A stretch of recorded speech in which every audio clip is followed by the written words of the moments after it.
Amplitude is a measure of changes in pressure that occur in the air as sound propagates through it.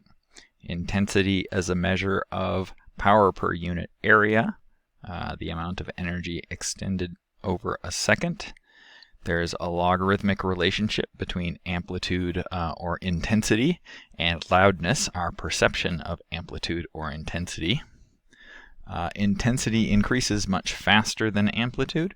It only takes a small increase in air pressure changes to generate a much larger increase in sound intensity.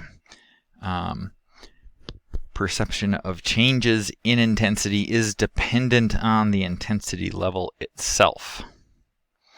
So for that we use the decibel scale because it measures the intensity of sounds in a way that takes into account their amplitudes in relationship to how the sound is how the sound is perceived in terms of loudness.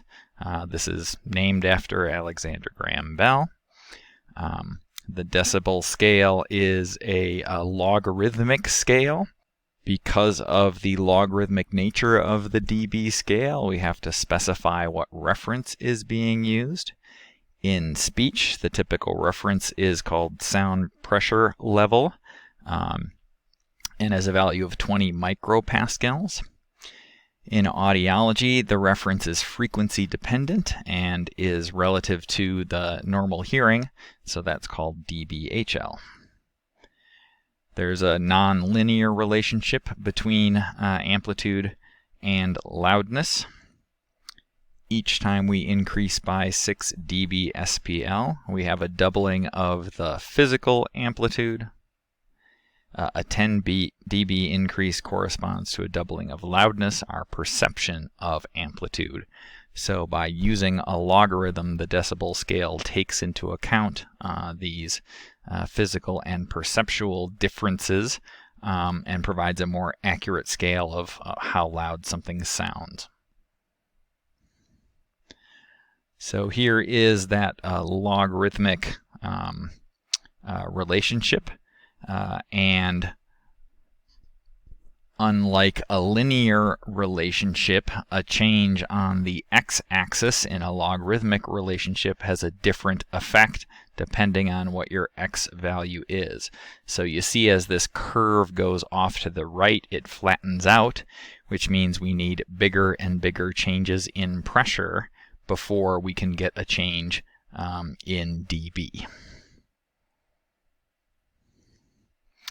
Here is an image stolen off of the internet with various sounds. They're kind of standard loudest frequency components and their amplitude in terms of dB. So we have very quiet things like rustling leaves, higher frequency, pretty quiet things like birds chirping. We get down to all of our various speech sounds. The vowel type sounds and those with phonation are lower on the frequency scale. The voiceless consonants and especially the fricatives get higher on the frequency scale. And then higher up in loudness we get to things like dogs barking, pianos playing, helicopters and airplanes, and concerts with speakers amplifying the sound. On the right there's a scale of how dB in terms of HL relative to good normal hearing is classified. So normal hearing goes up to 25 dB, a mild hearing loss up to 40, a moderate hearing loss up to 70, a severe hearing loss up to 90. So with a severe hearing loss, it's questionable whether you could hear something, loud like music, or an old-timey telephone ringing or a dog barking. In profound hearing loss, you have difficulty hearing anything, even extremely loud things like jets or music coming out of amplified speakers. There is a mathematical equation for computing dB. In speech, we use dB SPL.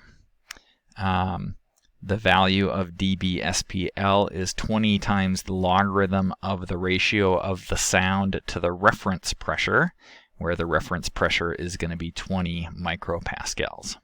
So for example, something that has 1,000 micropascals of pressure, the dB would be 20 times the logarithm of 1,000 divided by 20, or the logarithm of 50, which comes out to be roughly 34. 33.979 rounded up.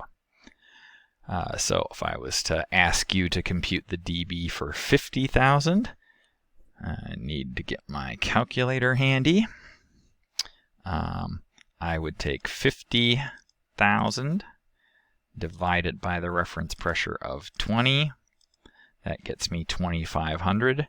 Take the logarithm of that, that's 3.4 or something. Multiply that by 20, and I get 67.95. If we were to round that to the nearest 0.1, that would end up being 68 dB. That is double in dB, that 34 dB I had before, but the answer is definitely not 50 times the 34 dB that we had before. That's the nonlinear nature of the scale. Okay, if we do 1,000,000 micropascals, going from 1 to 50,000 is a scale of 50 times, and that ended up doubling my dB, or I should say increasing it by 34. If we go up to 1,000,000, 1,000 compared to 1,000,000 is 1,000 times 10 times 10 again, and times 10 again.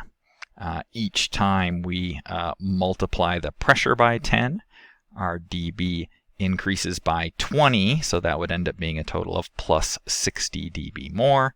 If I do the math on the calculator, which is always going to work, 1,000,000 divided by 20, take the logarithm, multiply by 20, and we get 94, which is indeed 60 dB more than that 34 in the first answer.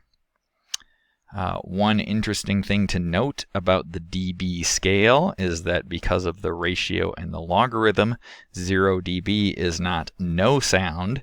0 dB is actually the reference pressure. If I take 20 as my P1 in the equation, divide it by the reference pressure of 20, that gets me 1. When I take a logarithm of 1, I get 0. So 0 dB is 20 micropascals. This reference pressure is what it is because that's about the minimum detectable pressure for a healthy human ear.